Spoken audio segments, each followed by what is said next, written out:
நாமத்தினாலே ஆமென். இறையேசுவில் அன்பான என் இறை மக்களே, இக்காலை பொழுதில் இல்லத்தில் இருந்தவாறு காணொலி வழியாக இறைவனை தரிசிக்க காத்திருக்கும் உங்கள் ஒவ்வொருவருக்கும், சபை குடும்பங்களுக்கும், இதை கேட்டுக்கொண்டிருக்கிற உங்கள் அனைவருக்கும் ஈஸ்டருக்கு பிறகு வரும் இந்த முதல் ஞாயிறு வேளையில் அடிமையின் சிரம் தாழ்த்திய என் இனிய காலை வணக்கங்கள், இறையாசிகள் என்றென்றும் உங்கள் குடும்ப உறவிலும் இந்த தொடுகை முழுமையிலும் இருப்பதாக. இவ் ஆராதனைக்கு ஆரம்பமாக பாமாலையில் 19வது பாடல் எவ்வண்ணமாக கர்த்தரே என்ற பாடலை நாம் பாடுவோம்.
சென்னிந்திய திருச்சுவை இறை வழிபாட்டு நூல் பக்கம் 76 இரண்டாம் ஆராதனை முறையை நாம் பின்பற்றுவோம்.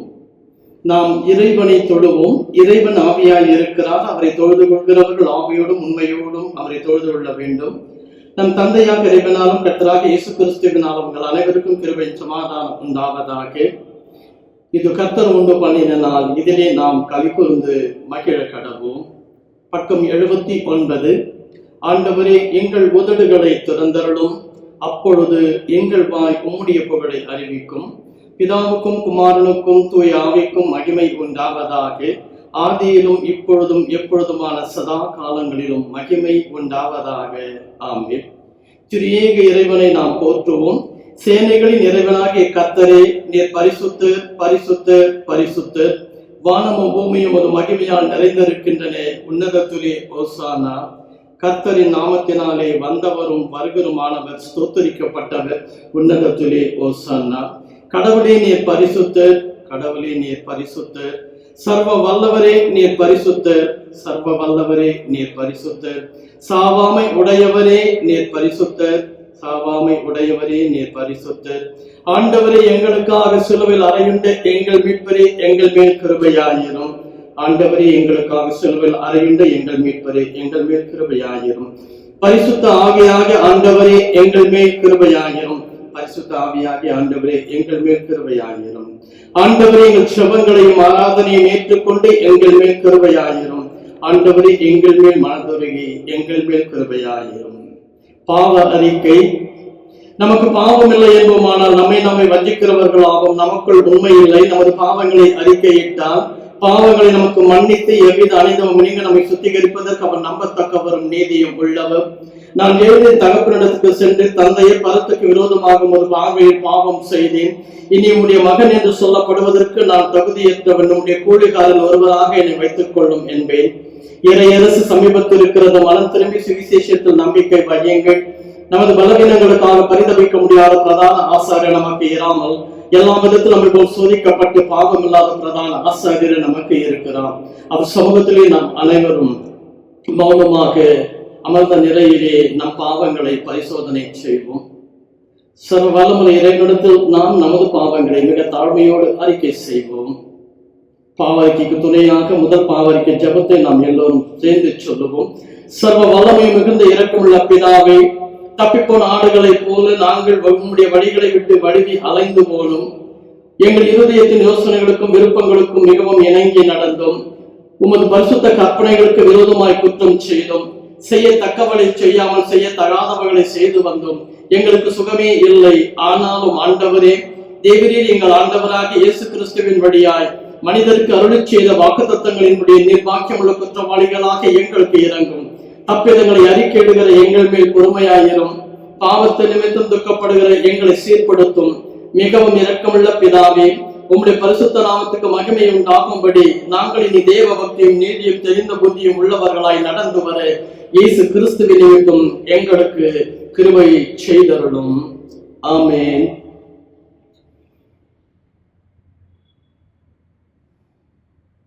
சர்வ வல்லமையும் மிகுந்த இரக்கமுள்ள நம் ஆண்டவர் மன்னிப்பையும் பாவ நிகழ்த்தியும் நம் அனைவருக்கும் கட்டளையிட்டருடைய வாழ்க்கை சீர்படுத்துவதற்கான காலத்தையும் தமது பரிசுத்தாவின் கிருபையும் தேற்றுதலையும் தந்தருள்வாராக. ஆமென். ஆண்டவரை துதியுங்கள். ஆண்டவருடைய நாமம் துதிக்கப்படுவதாக. வேத பாடங்கள் வாசிக்க கேட்போம். படியேற்பாட்டு முதல் வேத பாடம் யாத்திராகமம் 3ஆம் அதிகாரம் வசனங்கள் 13 முதல் 17 வரை வாசிக்க கேட்போம். The Old Testament reading is taken from the book of Exodus, chapter 3, verses beginning from 13 to 17. முதலாம் வேத பாடமாக பழைய ஏற்பாட்டின் புஸ்தகம் யாத்ராகமம் 3ஆம் அதிகாரம் வசனங்கள் 13 17 வரை. யாத்ராகமம் 3ஆம் அதிகாரம் வசனங்கள் 13 17 வரை. Book of Exodus, chapter 3, verses from 13 to 17. அப்பொழுது மோசே தேவனை நோக்கி, நான் இஸ்ரவேல் புத்திரரிடத்தில் போய் உங்கள் பிதாக்களுடைய தேவன் உங்களிடத்தில் என்னை அனுப்பினார் என்று அவர்களுக்கு சொல்லும் போது அவருடைய நாமம் என்ன என்று அவர்கள் என்னிடத்தில் கேட்டால் நான் அவர்களுக்கு என்ன சொல்லுவேன் என்றான். அதற்கு தேவன், இருக்கிறவராக இருக்கிறேன் என்று மோசேயுடனே சொல்லி இருக்கிறேன் என்பவர் என்னை உங்களிடத்துக்கு அனுப்பினார் என்று இஸ்ரவேல் புத்திரரோடே சொல்வாயாக என்றார். மேலும் தேவன் மோசேயை நோக்கி, ஆபிரகாமின் தேவனும் ஈசாக்கின் தேவனும் யாக்கோபின் தேவனுமாய் இருக்கிற உங்கள் பிதாக்களுடைய தேவனாகிய கர்த்தர் என்னை உங்களிடத்துக்கு அனுப்பினார் என்று நீ இஸ்ரவேல் புத்திரருக்கு சொல்வாயாக. என்றைக்கும் இதுவே என் நாமம், தலைமுறை தலைமுறை தோறும் இதுவே என் பேர் பிரஸ்தாபம். நீ போய் இஸ்ரவேலின் மூப்பரை கூட்டி அவர்களிடத்தில் ஆபிரகாம், ஈசாக்கு, யாக்கோபு என்பவர்களுடைய தேவனாயிருக்கிற உங்கள் பிதாக்களுடைய தேவனாகிய கர்த்தர் எனக்கு தரிசனமாகி உங்களை நிச்சயமாய் சந்தித்து எகிப்தில் உங்களுக்கு செய்யப்பட்டதை கண்டேன் என்றும், நான் உங்களை எகிப்தின் சிறுமையிலிருந்து நீக்கி பாலும் தேனும் ஓடுகிற தேசமாகிய கானானியர், ஏத்தியர், எமோரியர், பெரிசியர், ஏவியர், எபீசியருடைய தேசத்துக்கு கொண்டு போவேன் என்றும் சொன்னேன் என்றார் என்று சொல்லு. வேத பாடம் முடிந்தது.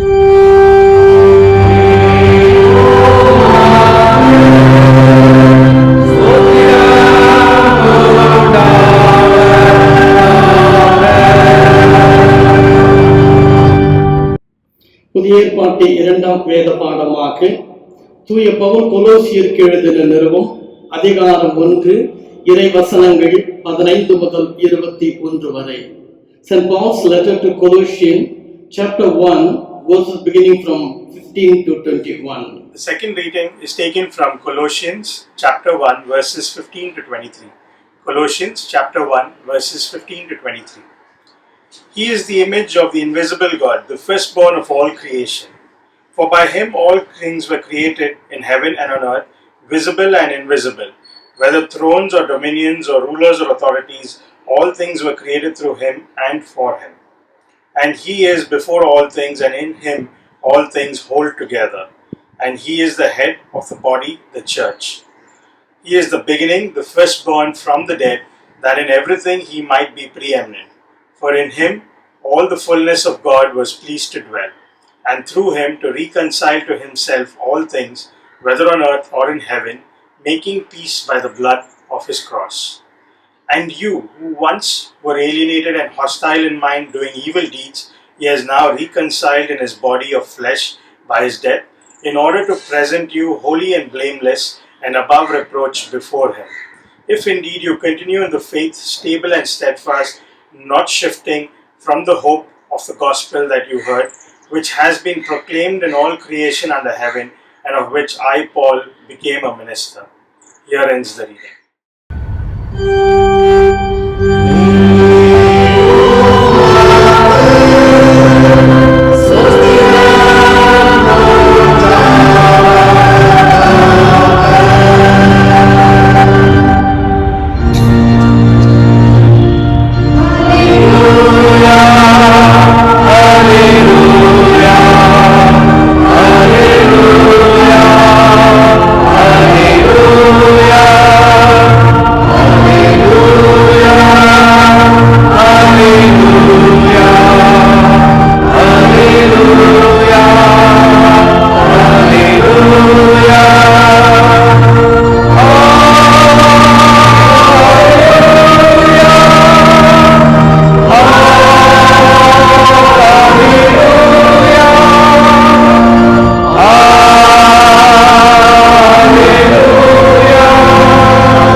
நற்செய்தி வேத பாடமாக தூய யோவான் எழுதின நற்செய்தி நூல் 20ஆம் அதிகாரம் இறைவசனங்கள் 24 முதல் 29 வரை.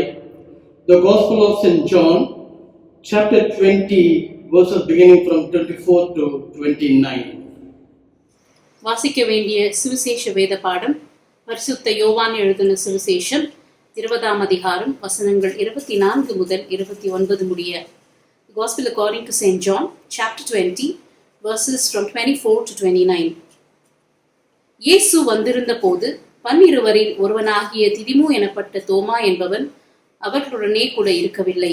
மற்ற சீஷர்கள் கர்த்தரை கண்டோம் என்று அவனுடனே சொன்னார்கள். அதற்கு அவன், அவருடைய கைகளில் ஆணிகளினுடான காயத்தை நான் கண்டு, அந்த காயத்திலே என் விரலை இட்டு என் கையை அவருடைய விலாவிலே போட்டால் ஒழிய விசுவாசிக்க மாட்டேன் என்றான்.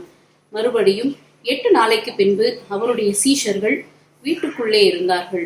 தோமாவும் அவர்களுடனே கூட இருந்தான். கதவுகள் பூட்டப்பட்டிருந்தது. அப்பொழுது இயேசு வந்து நடுவே நின்று, உங்களுக்கு சமாதானம் என்றார்.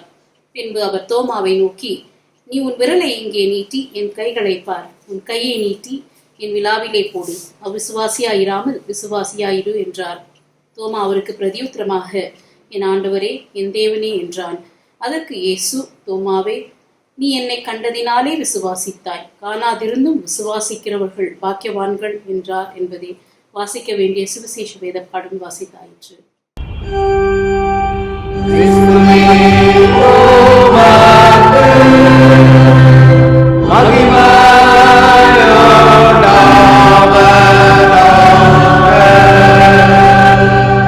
கீர்த்தனையில் 180வது பாடல், ஆதாரம் நீதானையா, என் துணையே ஆதாரம் நீதானையா என்ற பாடலை நாம் பாடுவோம். கீர்த்தனை எண் 180.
என் கண்மலையும் மீட்பருமாகிய கர்த்தாவே, உமது அடிமை பேசும் வார்த்தை தியானிக்கும் மனம், கேட்கும் ஒரு பிள்ளைகளின் செவிகள் மனம் யாவும் உமது சமூகத்தில் தூய்மையாகவும் உமக்கு பிரியமாகவும் இருப்பதாக. அநாதையாய் அலைந்த என்னை அன்பாய் அழைத்தீரே, ஆதரவின்றி தவித்த என்னை அனைத்து மகிழ்ந்தீரே. அநாதையாய் அலைந்த என்னை அன்பாய் அழைத்தீரே, ஆதரவின்றி தவித்த என்னை அனைத்து மகிழ்ந்தீரே. துன்பமா பாவ உலகில் மனநொந்து வாடிய என்னை, துன்பமா பாவ உலகில் மனநொந்து வாடிய என்னை, இன்பம் பொழிந்து ஏற்றுக்கொண்டிரே, இன்பம் பொழிந்து ஏற்றுக்கொண்டிரே, உன் சொந்த பிள்ளையாய் ஏற்றுக்கொள்வீரே, உன் சொந்த பிள்ளையாய் ஏற்றுக்கொள்வீரே. அநாதையாய் அலைந்த என்னை அன்பாய் அழைத்தீரே, ஆதரவின்றி தவித்த என்னை அனைத்து மகிழ்ந்தீரே. இன்று சிந்தனையின் கருப்பொருள் தென்னிந்திய திருச்சபையின் கால அட்டவணைப்படி affirmation of Christ as Lord and God என்பது கிறிஸ்துவை ஆண்டவராகவும் கடவுளாகவும் உறுதிப்படுத்துதல் அல்லது அறிக்கையிடுதல் என்பதாகும். ஏன் நாம் கிறிஸ்துவை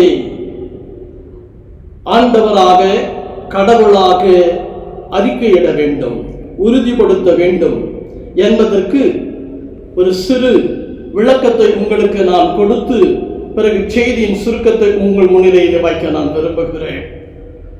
இன்றைய சிந்தனை affirmation of Christ as Lord and God. Lord என்றால் ஆண்டவர், God என்றால் கடவுள், கடை என்றால் கடந்தவர், உள் என்றால் உரைப்பவர், கடவுள் என்றால் கடந்து இருப்பவர், நம் உள்ளே வாழ்பவர் என்பதாகும். firm என்றால் உறுதி, affirm என்றால் உறுதிப்படுத்து, reaffirm என்றால் மீண்டும் உறுதிப்படுத்து. இங்கு affirmation உறுதிப்படுத்து என்று, ஆனால் reaffirm என்று நான் சொல்ல வருவது மீண்டும் உயிர்த்த கிறிஸ்துவை ஆண்டவராக கடவுளாக நாம் அறிக்கையிட வேண்டும், உறுதிப்படுத்தி இந்த உலகில் வாழ வேண்டும் என்பதற்காக. எதற்காக? உங்கள் கடவுள் எங்கே, அவர் மரித்தாரே என்று இந்த உலகம் நம்மை பார்த்து கேட்கிறது. இன்று இறைவன் இருக்கின்றாரா என மனிதன் கேட்கிறான், அவர் எங்கே வாழ்கிறான் என்கிறார். ரோமர் 6ஆம் அதிகாரம் வசனம் 9-10 மரித்த கிறிஸ்து இனி மரிப்பதில்லை, அவர் சாவின் ஆட்சிக்கு உட்பட்டவர் அல்ல. வசனம் 10 அவர் இறந்தார், பாவத்தை ஒழிக்க ஒரே ஒரு முறை அவர் இறந்தார், இப்போது அவர் வாழ்கிறார், அவர் கடவுளுக்காகவே வாழ்கிறார் என்பதாக. எனவே அப்போஸ்தலர் 2:32 கடவுள் இந்த இயேசுவை உயிர்த்தெழச் செய்தார், இதற்கு நாங்கள் அனைவரும் சாட்சிகள் என்கின்றார் பேதுரு.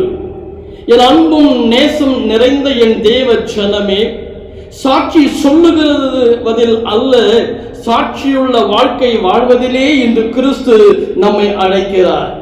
கிறிஸ்து உலகிற்கு வந்த நோக்கம் நம்மை ரட்சிக்க மாத்திரம் அல்ல, விண்ணுக்கு அழைத்து செல்ல, அதற்குரிய பாதை நாம் செல்ல. அவரே யோவான் 14:6 அவரே அதற்கு வழி, வாய்மை, ஜீவன் என்றார். என் வழி இல்லாமல் ஒருவரும் என் தந்தையினிடத்தில் வரார் அல்லது வர முடியாது என்கிறார். அந்த உயிர்த்த கிறிஸ்துவை ஆண்டவராக கடவுளாக நீ நம்பு, தவிர்த்திடு வீண் வம்பு, கொண்டு வராதே ஊர் வம்பு, நீ வாழ்ந்திடுவாய் என்றும் தெம்பு என்கிறார். கிறிஸ்துவம் என்பது சமயம் அல்ல, மதமும் அல்ல, அது ஒரு வழிகாட்டி. அது கடவுளிடம் போய் சேர வழிகாட்டும். அதை சொல்ல வந்தவர் இயேசு. உதாரணம், சமயங்கள் எல்லாம் மண்ணில் தோன்றிய மனிதனால் தோற்றுவிக்கப்பட்டது. மனிதன் மண்ணில் நின்று விண்ணுக்கு வழிகாட்டுகிறான். ஆனால் இயேசு கிறிஸ்துவோ விண்ணில் நின்று மண்ணுக்கு இறங்கி வந்தவர். விண்ணவரோடு நாம் வீற்றிருக்க தான் வந்த இடத்தை நோக்கி தாய் வீடு செல்வது போல் போகிறேன் என்று யோவான் 16:5 நான் என்னை அனுப்பினவரிடத்துக்கு போகிறேன் என்றார் இயேசு. எங்கிருந்து வந்தேனோ அங்கே போகிறேன் என்று. 2 யுகங்களும் இயேசுவை மையமாக வைத்தே புறப்பட்டன. முதல் யுகத்தில் அவரே துவக்கம், 2வது யுகத்தில் அவரே மையம். 2 யுகங்களும் இயேசு கிறிஸ்துவையே சுற்றி சுற்றி தவழுகின்றன. இவர் வரலாற்றை வேறுபடுத்திய வேந்தர். இவர் 33.5 ஆண்டுகள் அவர் வாழ்ந்தார். இது 30 ஆண்டுகள் மறைமுகமான வாழ்க்கை, 3.5 ஆண்டுகால உலகறிந்த வாழ்க்கை, 3 மணி நேர லட்சிய போராட்டம். அதாவது சிலுவையில் தொங்கும் போது அவர் 3 மணி நேரம் தொங்கினவர் என்ற அர்த்தம் அல்ல. இருண்ட நேரம் 12 மணி முதல் 3 மணி வரையிலுமாக இருண்ட வேளையிலே என் தேவனே என்று கதறிய அந்த கூக்குரலின் சத்தம் லட்சிய மரணத்தின் போராட்டம். அந்த 3.5 மணி நேரம். எனவேதான் 3.5 மணி நேரம் அது லட்சிய போராட்டம் என்கிறேன். 3 நாட்கள் சவக்குழியில் அமைதி. சீலிட்ட சவக்குழி அவரை கட்டி வைக்க முடியவில்லை. எனவே 3ஆம் நாள் அவர் உயிரோடு எழுந்தார். இந்த உலகம் இப்படி குறுகிய காலத்தில் வாழ்ந்து ஒருவரால் புதுப்பிக்கப்பட்டது. 2 இந்த உலகம் அவர் சிலுவை சிந்திய ரத்தத்தாலும் லட்சிய போராட்டத்திலும் புதுப்பிக்கப்பட்டது. 3 இந்த உலகம் அவரது 3.5 வருட கால பகிரங்க வாழ்க்கையின் ஊழியத்தால் புதிய பாதையை கண்டது. 4வது இந்த உலகம் அவரது வரவால் சாபத்தீட்டிலிருந்து விலக்கப்பட்டு அவரது குருதியினால் புனிதமாக்கப்பட்டது என்றும் நமக்கு இருட்டிலே வாழ்ந்து கிடந்த உலகுக்கு அவர் ஒளி சுடரானார். வன்மையில் ஊறி கிடந்த உலகுக்கு அவர் புது பிறப்பானார். வேசமும் நாசமும் மோசமும் செய்தோருக்கு அவர் ஒரு எழுச்சி குரலானார். பாவக்கரையில் மிதந்த உலகுக்கு அவர் விமோச்சனமானார். அறியாமையில் மூழ்கிய உலகுக்கு அவர் ஒரு அறிவொளியானார். ஆகவே அவர் வரவு உலகை மாற்றியது. அவர் பிறப்பு உலகை வென்றது. அவர் வளர்ப்பு உலகை திருத்தியது. அவர் போதனை உலகை நெறிப்படுத்தியது. அவர் சாதனை உலகை அகமகிழச் செய்தது. அவர் இறப்பு உலகை புனிதமாக்கியது. அவர் ரட்சிப்பு உலகை வேறுபடுத்தியது. அவர் சுமந்த சிலுவை வாழ்வில் வெற்றி சின்னமானது. அனைத்திற்கும் மேலாக அவர் துயில் கொண்ட அவர் புதைக்கப்பட்ட அவர் மறைக்கப்பட்ட கல்லறை காலியானது. அழகையின் ஆட்சி இவ்வுலகிலிருந்து காலியானதை எடுத்துக்காட்ட நேற்றைய உலகில் இறந்தவர்களின் கல்லறைகளும் இன்றைய உலகில் இறக்கிறவர்களின் கல்லறைகள், நாளைய உலகில் இறப்பவரின் கல்லறைகள் மூடப்பட்டே இருக்கும், அடைக்கப்பட்டே கிடக்கும். சாவின் முத்திரை அந்த கல்லறைகளின் மீது சர்வதிகார ஆட்சி புரிந்து கொண்டே இருக்கும். உலகில் அவர்கள் கடவுளாக மதிக்கப்பட்டாலும் வணங்கப்பட்டாலும் மக்களால் வழிபாடு செய்யப்பட்டாலும் சாவின் ஆட்சிக்கு, சவக்குழியின் ஆட்சிக்கு அவர்கள் அடிமைப்பட்டவர்களே. ஆனால் நேற்றைய உலகில் ஓர் கல்லறை திறந்தபடி இருந்தது. இன்றைய உலகில் ஒரே ஒரு கல்லறை வாய் திறந்து சிரித்தபடி இருக்கிறது. நாளைய உலகிலும் ஒரே ஒரு கல்லறை பறக்க திறந்தபடி ரட்சிப்பை எண்ணி சிந்து பாடிக்கொண்டே இருக்கும். கல்லறையை காலியாக்கிய பெருமை, சவக்குழியை சிரிக்க வைத்த பெருமை, புதைக்குழியை புதுமை காண செய்த பெருமை ஒருவருக்கு உண்டு. அந்த ஒருவர்தான் இந்த உலக வரலாற்றை துவக்கியவர், அந்த ஒருவர் தான் உலக வரலாற்றை வேறுபடுத்தியவர், அந்த ஒருவர் தான் நமக்கு புது வாழ்வு தந்தவர். அவர்தான் நம் ஆண்டவரும் கடவுளுமான இயேசு கிறிஸ்து. அவரே மையம். அந்த மையக்கோடு தான் உலக வரலாற்றை 2 கூறுகளாக பிரித்து கிறிஸ்துவுக்கு முன் கிறிஸ்துவுக்கு பின் என்று தனித்தனியே உலகத்துக்கு கோடிட்டு காட்டியது. மையக்கோட்டின் முற்பகுதி இவர் வரவுக்கு காத்திருந்தது, மையக்கோட்டின் பிற்பகுதி இவர் வரவிலிருந்து புதிய திருப்பம் கண்டது. இவரது வரவிற்கு பிறகுதான் இந்த உலகில் அதர்மம் தர்மமாகியது, வெறுப்பு வெறுப்பாகியது, வண்ணம் எளிமையாகியது, அடக்குமுறை அகிம்சையானது, பாவச் செயல்கள் வலுவிழந்தன, கரடுமுரடான மனித இதயம் அறநெறியில் நின்றது, உலகமே புது உருவை பெற்றது, மனித வாழ்வு தன் லட்சியத்தை கண்டது. அந்த மகான் யார்? நம்ம இயேசு கிறிஸ்து. ஒரு சிறு வரியை உங்கள் மத்தியிலே சொல்ல நான் விரும்புகிறேன். அந்த மகான் யார் என்று, எப்படி இந்த பெயர் வந்தது என்று பார்க்கிற போது, மாவீரன் நெப்போலியனிடத்திலே ஒருவர் கேள்வி கேட்டார், இந்த உலகத்திலே தாங்கள் யாரை நீ மகான் என்று சொல்ல விரும்புகிறீர்கள் என்று.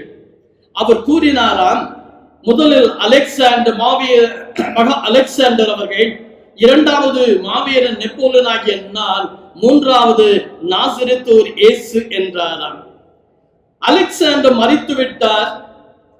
மாவீரன் ஆகிய நெப்போலியன் எலினா என்கிற தீவிலே சிறையிலே அவர் கைதியாக பிடிக்கப்பட்டு வைத்திருக்கப்பட்டிருந்த வேளையிலே அந்த நபரை பார்த்து மீண்டுமாக அந்த நபர் அவர் கேட்கிறார், இப்பொழுது மகான் யார் என்று சொல்லுகிறீர்கள் என்று. அப்பொழுது அவர் கூறினாராம், உலகமே தனதாக்கிக்குள் ஆக்கிக் கொள்ள வேண்டும் என்று விரும்பிய மகா அலெக்சாண்டர் அவர்கள் மரித்து விட்டார்கள். ஆட்சி அதிகாரம் தான் பெரியது, எல்லாம் என கைக்குள் இருக்க வேண்டும் என்று எண்ணிய நானும் இந்த சிறையின் கைதியாக நிற்கிறேன். எனக்கென்று எதுவும் இல்லை. ஆனால் இந்த உலகத்தில் தலை சிறந்தவரும் மகானாய் விளங்கக்கூடியவர் நாசரேத்து இயேசு ஒருவர் மட்டுமே, அவரின்றி வேறொரு தெய்வம் இந்த உலகில் இல்லை என்று சொன்னாராம். ஏனென்றால் நானும் மாவீரனாகிய நெப்போலியனாகிய நானும் மகா அலெக்சாண்டர் அவர்களும் மண்ணை ஆள வந்தவர்கள். ஆனால் நாசரேத்து இயேசுவோ மனதை ஆள வந்தவர். அவர் இன்றும் இந்த உலகத்தில் உள்ள அனைவருடைய உள்ளங்களிலும் எண்ணங்களிலும் அவர் வாழ்ந்து கொண்டிருக்கிறார். ஆகவே உலகம் மகா அரசன் அவர்தான், உலகத்தின் மகான் அவர்தான். இந்த உலகத்தின் வரலாறு அவரை வைத்துதான் நாம் துவங்க வேண்டும் என்று சொன்னாராம். பிற்பாடு வந்த எழுத்தாளர்கள், வரலாற்று ஆசிரியர்கள் ஒன்று கூடி மகாவீர் அலெக்சாண்டரையா அல்லது மாவீரன் நெப்போலியனையா யாரை நாம் மையமாக வைத்து இந்த வரலாற்றுக்கு முன்பின் என்று குறிப்போம் என்று அவர் வைத்த உரையாடலிலே பேசப்பட்ட வார்த்தை, நாசரேத்து இயேசு ஒருவரை மகான் என்று அவனே நெப்போலியனே அறிக்கை செய்திருக்கும் போது நாம் அவர்களுடைய பெயரை காட்டிலும் நாசரேத்து இயேசுவையே கிறிஸ்துவுக்கு முன் என்று கிறிஸ்துவுக்கு பின் என்று, பிஃபோர் கிரைஸ்ட் ஆஃப்டர் கிரைஸ்ட் என்று வரலாற்றை கோடிட்டு இன்று மையுடன் பிடித்திருக்கிறது என்றால், அந்த கிறிஸ்து இந்த உலகிலே கடவுளாக ஆண்டவராக வாழுகிறார் என்றால் அவரின்றி வேறொரு மகான் இந்த உலகத்தில் எவருமே இல்லை. எனவேதான் என் அருமையான தெய்வமே, அந்த ஒரே ஒரு மகானை குறித்து தான் இந்த நாளிலே மீண்டும் நாம் உறுதிப்படுத்த வேண்டும் என்பதற்காக இவ்வேளையிலே ஒன்று கூடி வந்திருக்கிறோம். ஆகவேதான் தோமா என்பவரை பார்த்து அவன் கூறினார், அவரே என் ஆண்டவர் என் கடவுள் என்று தோமா கூறினது போல் நாமும் இன்று மீண்டும் உறுதி பூண்டு கிறிஸ்துவே என் ஆண்டவர் என் கடவுள் என்று இதயம் திறந்து உள்ளம் நிறைந்து சொல்ல வேண்டும். ஊருக்காய் மாதிரி அவசரத்திற்கு ஆபத்திற்காக ஆண்டவரை நாம் அழைக்க கூடாது. ஆண்டவர் 34:8 சங்கீதத்திலே சொல்லுகிறார், என்னை ருசித்து பாருங்கள் என்று. எனவே அவர் சோறாக நாம் வாழ்க்கையிலே உண்ண வேண்டும். வாசிக்க கேட்டதான இன்றைய பாடங்கள் யாவற்றிலுமாக நாம் பார்க்கிற போது, உதாரணமாக படைப்புகள் ஆண்டவரை அறிக்கை செய்கின்றன. அங்கு ஆண்டவருடைய படைப்புகள் தேவனை பாடுகின்றன. நதிகள் 3-4 வசனங்களிலே பார்க்கிற போது நதிகள், சமுத்திரங்கள், கடல்கள் தங்களுடைய அலை ஓசைகளினால், அலைகளினால் ஆர்ப்பரித்து கடவுளை அவர்கள் போற்றி பாடி துதிக்கின்றனவா. படைப்புகள் யாவும், ஜீவராசிகள் யாவும் கடவுளை பாடி துதிக்கின்றனவா. எதற்காக? அவர்தான் எங்களுடைய படைப்பாளர், அவர்தான் எங்கள் அரசன், அவர்தான் எங்களை ஆளுகிறார், ஆகவே அவரில் நாங்கள் அகமகிழ்ந்திருக்கிறோம் என்று. எனவேதான் ஒரு பக்தனும் இப்படியாக அவன் பாடினார். என்னவென்றால், பாடும் குயிலே ஆடும் மயிலே என்று. பாடு குயிலே பாடு குயிலே ஆடும் மயிலே ஆடும் மயிலே பாடு குயிலே பாடு குயிலே. பறவை இனங்களே பசுமை மரங்களே உங்கள் தலைவனை உலகுக்கு காட்டுங்கள். பறவை இனங்களே பசுமை மரங்களே உங்கள் தலைவனை உலகுக்கு காட்டுங்கள். உங்களை படைத்த இறைவன் அவரென உலகில் பாடி போற்றிடுங்கள். உலகில் பாடி போற்றிடுங்கள். பாடு குயிலே பாடு குயிலே ஆடும் மயிலே ஆடும் மயிலே பாடு குயிலே பாடு குயிலே. குயில் பாடுகிறது, மயில் ஆடுகிறது. இயற்கை வசனங்கள், மரங்கள், செடிகள் எல்லாம் தென்றல் காற்று இலைகள் மேல் பட்டவுடனே அவைகள் ஆர்ப்பரித்து மகிழ்ந்து அவைகள் எல்லாம் ஒன்றோடு ஒன்று இரைச்சில் சத்தமிட்டு அவரை போற்றுகின்றனவா. ஆகவேதான் என் அன்பு உள்ளங்களே, சங்கீதகாரன் 93 அங்கு ஆண்டவரை படைப்புகள் அரசன் அவர்தான் என்று எங்களை ஆளுகிறவர் என்று சொல்லுகிறது. ஆகவே யாத்ராகமத்தில் நீங்கள் வாசிக்கப்பட்ட பகுதியிலே பார்க்கிற போது 3ஆம் அதிகாரம் 13 முதல் 17 வரை உள்ள வசனங்களிலே அங்கு சொல்லப்படுகிறது, ஆண்டவர் இடர் வேளையிலே, இக்கட்டு வேலைகளிலே, இடைஞ்சல் வேலைகளிலே இறங்கி வருகிறார். மனிதனோடு அவர் உறவு கொள்ளுகின்றார்.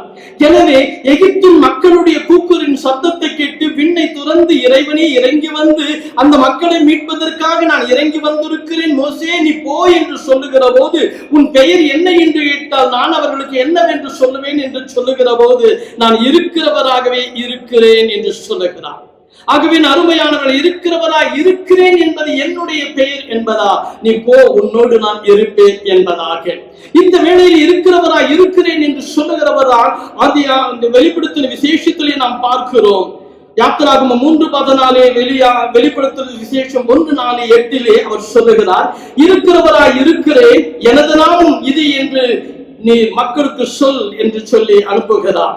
ஆகவேதான் வெளிப்படுத்தல் 1:4-8 பார்க்கிறோம் என்னவென்று, இருந்தவரும் இருக்கிறவரும் இனி வருகிறவருமான சர்வ வல்லமையுள்ள கர்த்தர் என்று இங்கு 3 காலத்தை குறித்து பேசுகிறார். கடந்த காலம், நிகழ்காலம், எதிர்காலம் என்று யோசித்து பாருங்கள். இருந்தவரும் இருக்கிறவரும் இனி வருகிறவரும் ஆக்கியவர் என்று இதைத்தான் எபிரேய நிருபத்திலே நாம் பார்க்கிறோம். 13:8 எபிரேயர்கள் கூறுகிறார்கள், இயேசு கிறிஸ்து இருந்தவர், உயிரோடு இருக்கிறவர், இனி வருகிறவர்.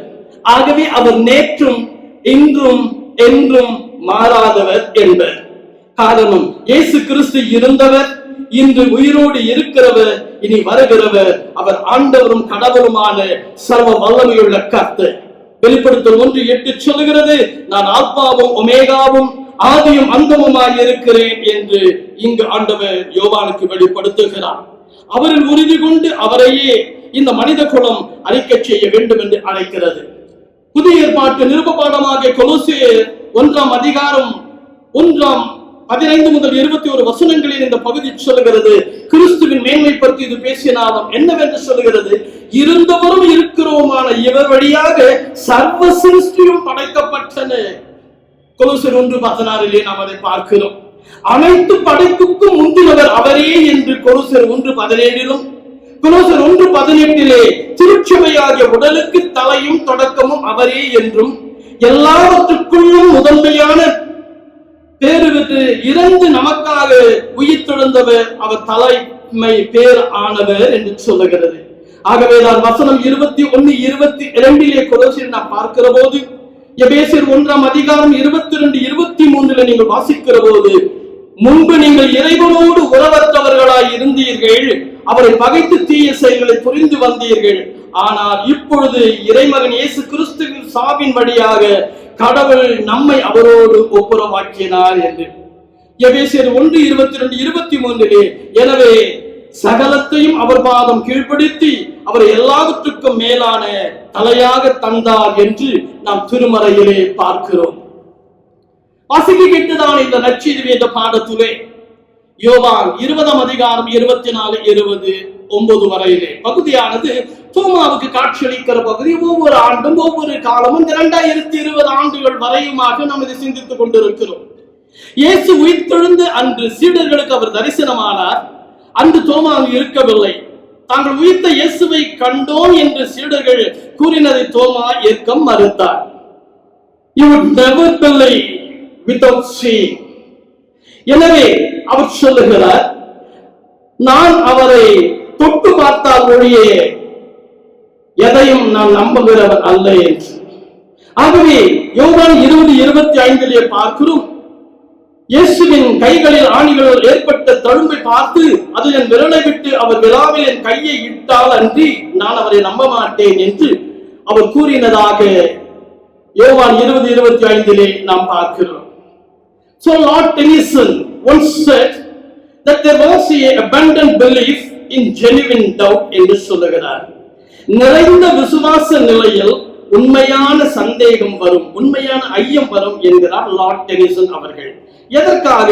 இன்னும் அவரில் கொண்ட விசுவாசம் வேரூன்றி செல்ல. யோவான் 20:26 8 நாட்களுக்கு பிறகு இயேசு சீடர்கள் மத்தியில் தோன்றுகிறார், சமாதானம் என்கிறார்.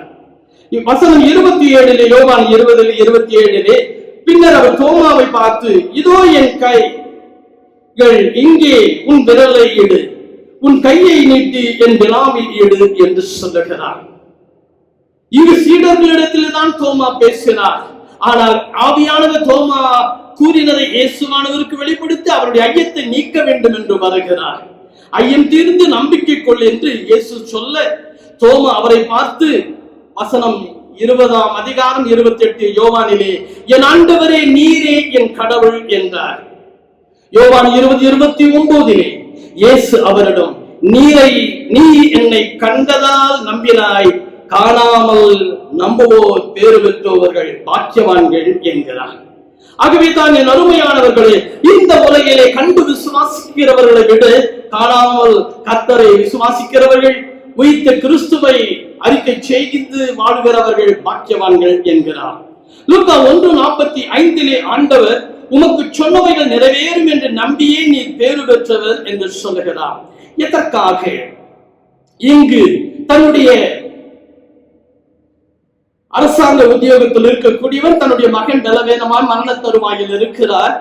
ஆண்டவரே நீர் வந்து என் மகனை தொட்டு சுகமாக்கும், அவன் சுகம் பெறுவான், உயிர் பெறுவான் என்று ஆண்டவராக இயேசு சொல்லுகிறார். அதிசயங்களை நீங்கள் காணாவிட்டால் நம்ப மாட்டீர்கள் என்று சொல்லி. எனவே இவ்வேளையிலே ஆண்டவர் யோவான் 4:49-50 பாருங்கள். யோவான் 4:48 சொல்லுகிறார், இயேசு அவனை நோக்கி, அடையாளங்களையும் அரும் செயல்களையும் கண்டால் என்று நீங்கள் நம்பவே மாட்டீர்கள் என்று. ஆண்டவரே நீர் வந்து சொன்னார், தொட்டால் போதும் என்று அவன் கேட்கிற போது 49-50 வசனங்கள் யோவான் 4 பாருங்கள். இயேசு சொல்லுகிறார், உன் மகன் பிழைப்பான் என்று.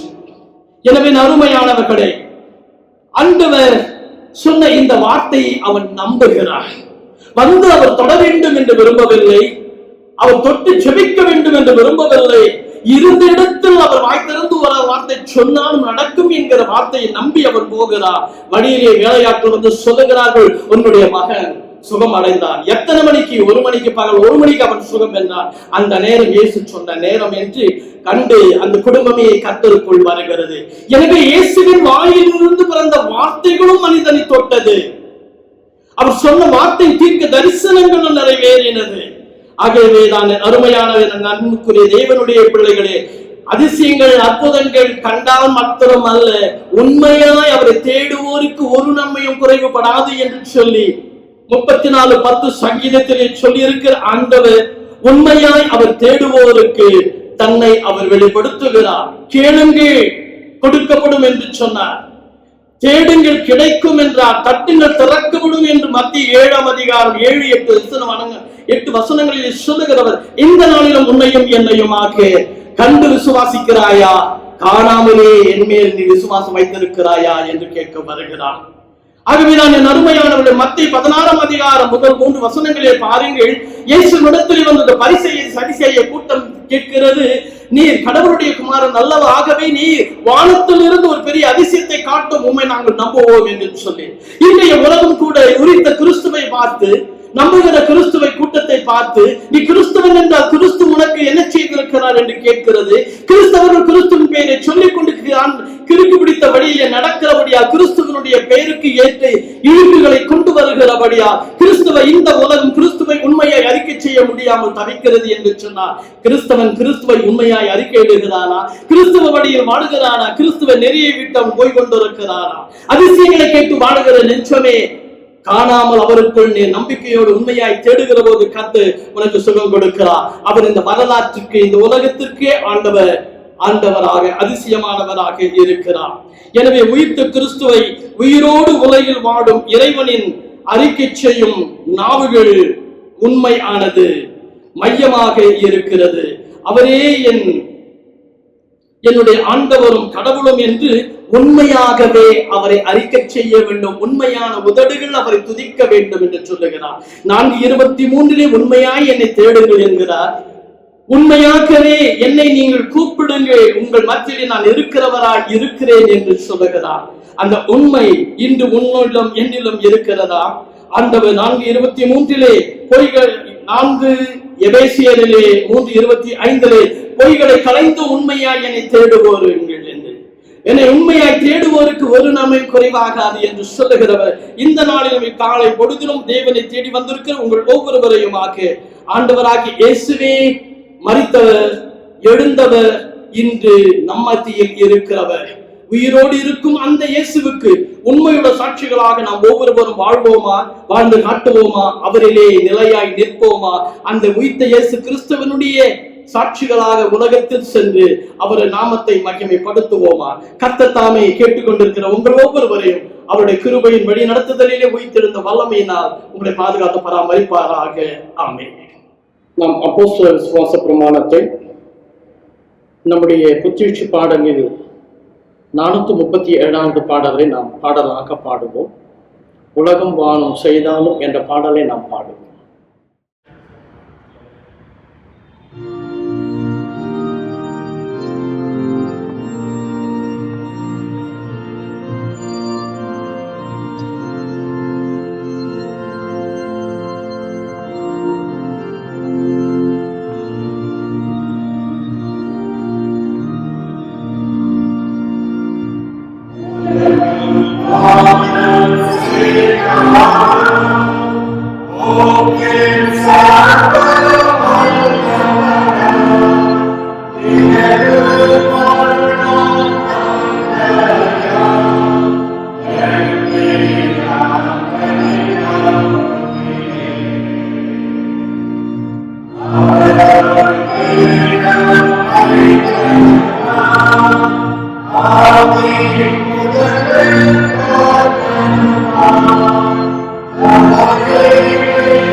ஒரு சிறு அறிவிப்பு நம்முடைய சபையார் அறிய வேண்டியது. நம்முடைய ஓய்வு நாள் பாடசாலை பிள்ளைகளுக்கு என்று இன்று மாலை 5 மணி அளவிலே ஒரு சிறு நிகழ்ச்சியானது 5 மணி அளவிலே நம்முடைய ஆலய வெப்சைட்டிலே போடப்படும். அதை சபை மக்கள் பிள்ளைகள் கண்டுகளிக்குமாறு கேட்டுக்கொள்கின்றேன்.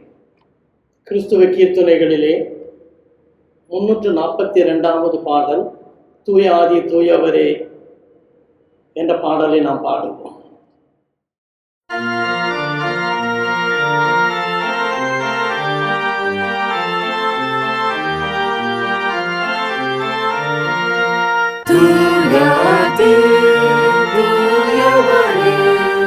உமது புகழை நான் பாடுவேன்.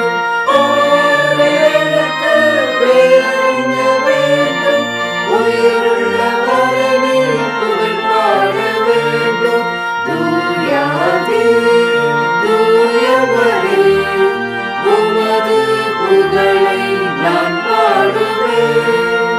சீடரின் கால்களை கழுவினவர் செந்நிறாலே நலம் கழுவிடுமே. சீடரின் கால்களை கழுவினவர் செந்நிறாலே நலம் கழுவிடுமே. எனக்கு வேறு என்ன வேண்டும்? உயிருள்ள வரை புகழ் பாட வேண்டும். தூயாதே தூயவரே உமது புகழை நான் பாடுவேன்.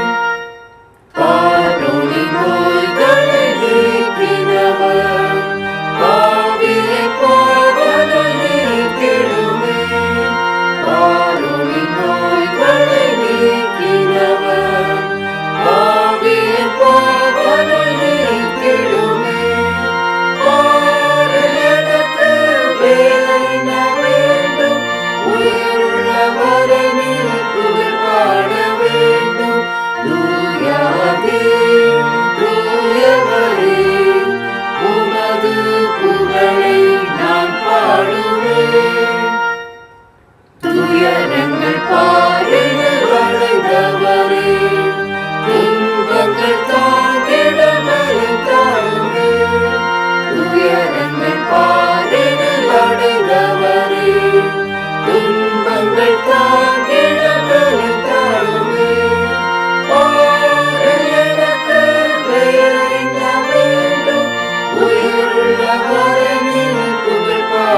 ஜெபம் செய்வோம். கர்த்தர் உங்களோடு இருப்பாராக, அவர் உமது ஆவியோடும் இருப்பாராக.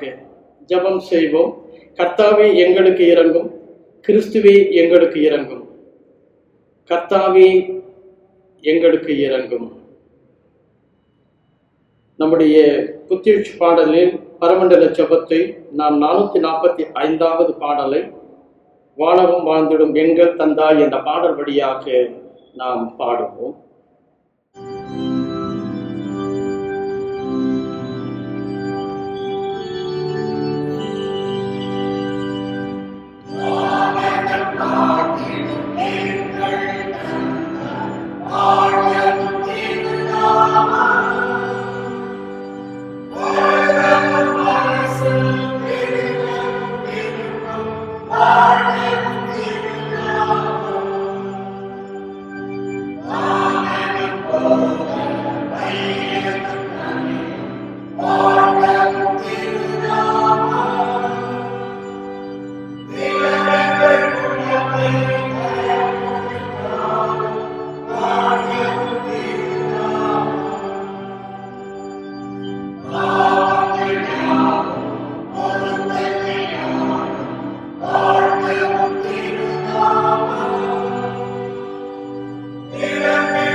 மன்றாட்டு ஜெபம். ஆண்டவரே, உமது இரக்கத்தை எங்களுக்கு காண்பியும், உம்முடைய இரட்சணத்தை எங்களுக்கு அருளி செய்யும். ஆண்டவரே, எங்களை ஆளுபவர்களை வழி நடத்தும், அவர்களுக்கு வரத்திலிருந்து வரும் ஞானத்தை கொடுத்தருளும். உம்முடைய பணிவிடைக்காரருக்கு நீதியை தரிப்பியும், நீ தெரிந்து கொண்ட ஜனத்தை சந்தோஷப்படுத்தும். ஆண்டவரே, உமது ஜனத்தை ரட்சியும், உம்முடைய சுதந்திரத்தை ஆசிர்வதியும். ஆண்டவரே, எங்கள் காலத்தில் சமாதானத்தை தந்தருளும். தேவரீரே அல்லாமல் உலகத்தை ஆளுபவர் வேறொருவரும் இல்லை. கடவுளே, எங்கள் இருதயங்களை சுத்திகரியும், உம்முடைய பரிசுத்த ஆவியை எங்களிடத்திலிருந்து எடுத்துக் கொள்ளாதேயும். சமாதானத்துக்காக நாம் ஜெபம் செய்வோம். சமாதானத்துக்கு காரணரும் ஏக சிந்தையும் விரும்புகிறபுறமாகிய கடவுளே, உம்மை அறிவதே நித்திய ஜீவன், உம்மை சேவிப்பதே மெய் சுயாதீனம்.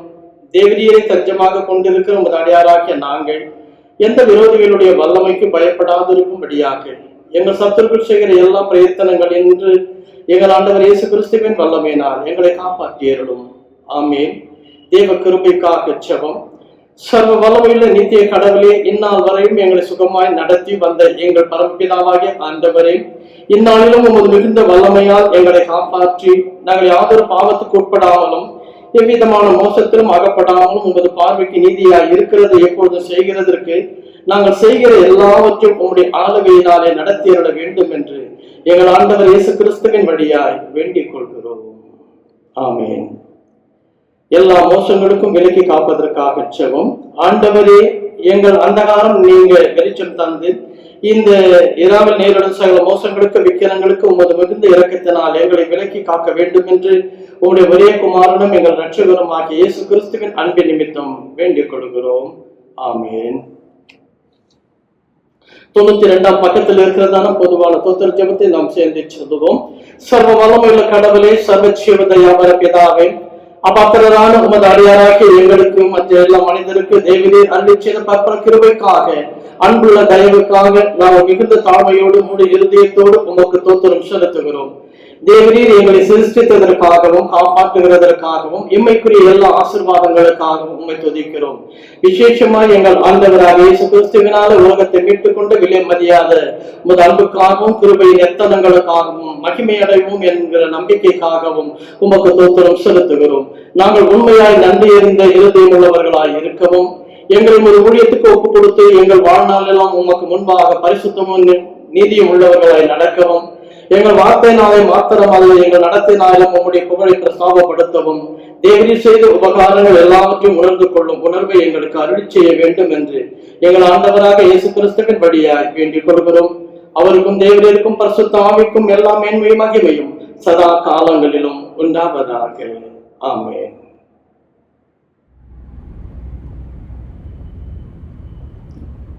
ஜெபம் செய்வோம்.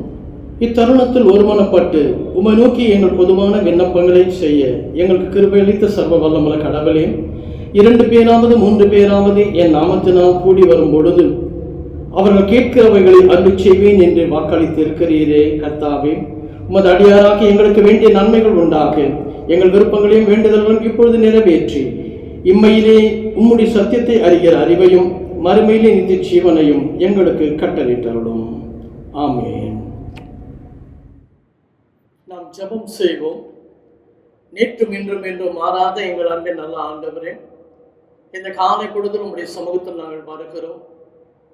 19ஆம் தேதியாக இந்த 3ஆம் ஓய்வு நாள நீர் எங்களுடைய வாழ்க்கையிலே நீ கொடுத்தமைக்காக இந்த 4ஆம் மாதத்தில் நன்றி கூறுகிறோம். துவக்கம் முதல் நிறைவு வரை எங்களோடு இருந்தமைக்காக, ஆவியினால் எங்களை வழி நடத்தினமைக்காக உமக்கு நன்றி கூறுகிறோம். இதை கேட்டுக்கொண்டிருக்கிற ஒவ்வொரு உள்ளங்களும் இல்லங்களும் இல்லத்தில் உள்ள ஆண்டவரே ஒவ்வொரு நெஞ்சங்களும் ஆசிர்வதிக்கப்பட வேண்டுகிறோம். எல்லாருடைய குறைவுகள் பலவீனங்கள் சுகவீனங்களை அப்புறப்படுத்தி சுகமாக்கி நீர் தாமே ஆண்டவர் அதிசயமானவர், இருந்தவர், இருக்கிறவர், இனி வரப்போகிறவர் என்பதை ஒவ்வொரு மனிதனும் ஆண்டவரை உணர்ந்து வாழ்ந்து நீரே ஆண்டவர் நீரே கடவுள் என்பதை தோமா அறிக்கை செய்தது போல ஒவ்வொருவரும் அறிக்கை செய்யும்படியாக எங்களை மாற்றுவீராக.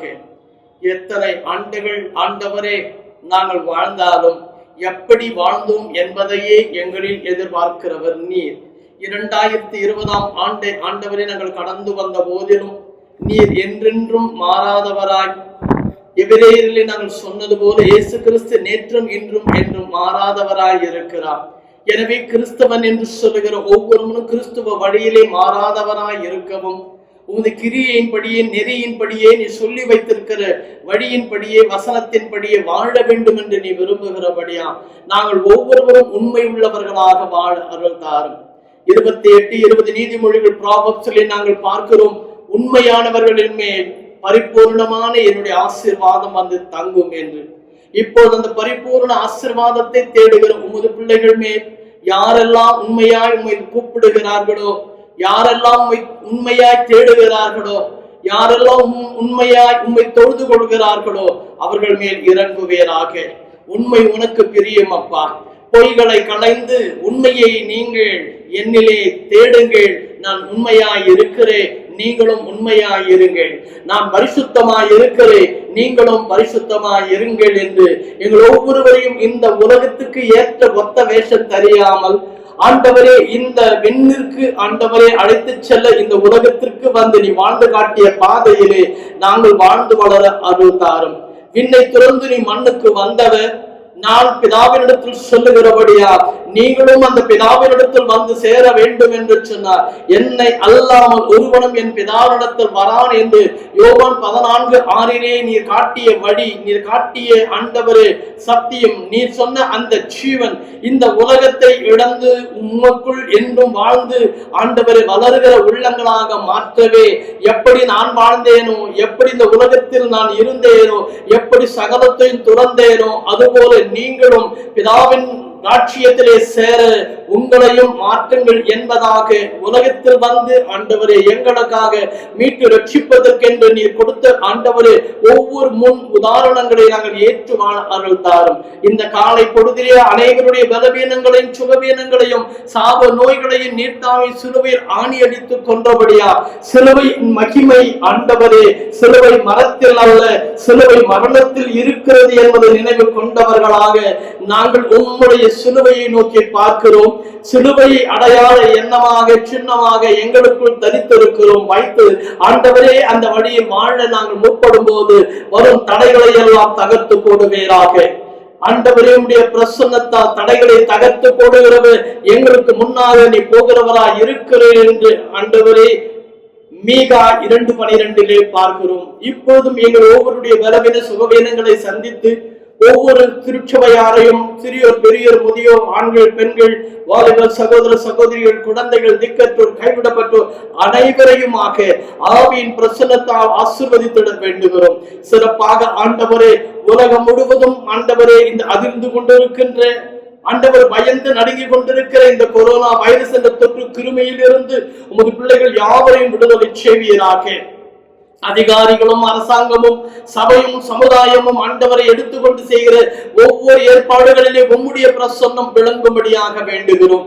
எங்களில் ஆண்டவரை குறைகள் கொண்டு பலவீனங்கள் உண்டு எங்களிடத்தில் மாறுதல்கள் ஆண்டவரே இல்லாமல் நாங்கள் வாழ்க்கையிலே ஆண்டவரே அன்று போல் இன்றும் இன்று போல் என்றும் நாங்கள் வாழ்ந்து கொண்டிருக்கிறோம்.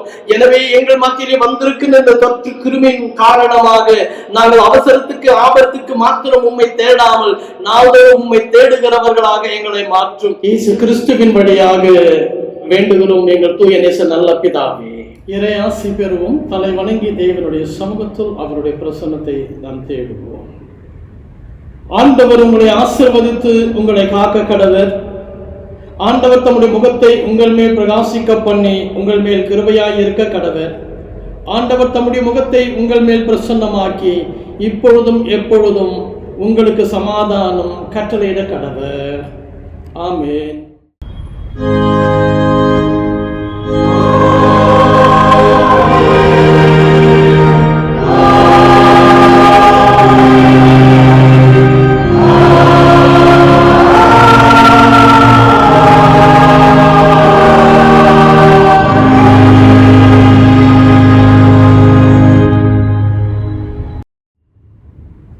நிறைவு பாடலாக பாமாலையில் 339வது பாடல் என் மீட்பர் ரத்தம் சிந்தினார் என்ற பாடலை பாடுவோம். பாமாலையின் 339 என் மீட்பர் ரத்தம் சிந்தினார் என்பது.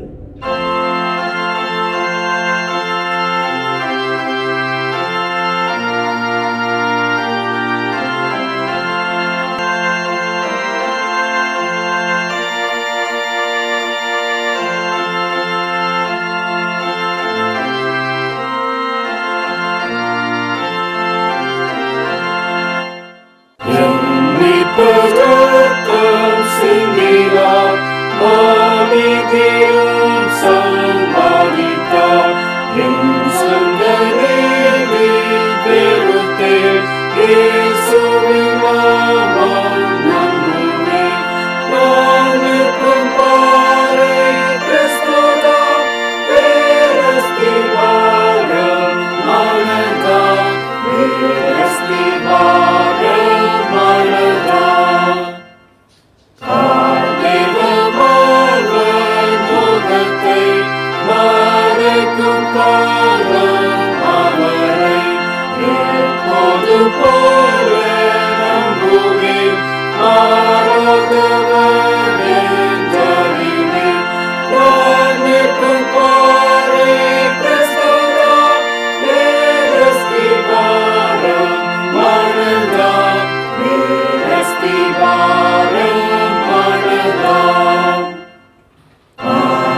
ஜெபம்.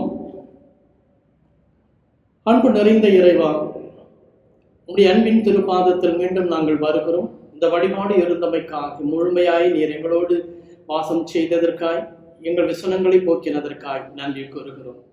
நீர் உயிர்த்தெழுந்த ஆண்டவர், உயிரோடு வாழ்கிறீர், எங்கள் மத்தியிலே இருக்கிறீர் என்ற நம்பிக்கையில் இந்த உலகத்துக்குள் நாங்கள் சென்று உமக்குரியவர்களாக வாழ வளர அருள் தாரும். இயேசுவின் வழியில் வேண்டுகிறோம். இறை வேண்டுதல் கேளும் எங்கள் தூய நேச நல்ல தந்தையே. ஆமேன். கர்த்தர் உங்களோடு இருப்பாராக, உமது ஆவியோடும் இருப்பாராக. தேவனுடைய ஆசீர்வாதம், சமூகம், பிரசன்னம் உங்கள் ஒவ்வொருடைய உள்ளங்களிலும், இல்லங்களிலும், எண்ணங்களிலும், நீங்கள் கைட்டு செய்யும் காரியங்களிலும், உங்கள் குடும்பங்களிலே எப்போதும் நிறைவாய் தங்கி இருப்பதாக. தேவ சமாதானம் உங்கள் அனைவரையும் ஆசீர்வதித்து காப்பாராக.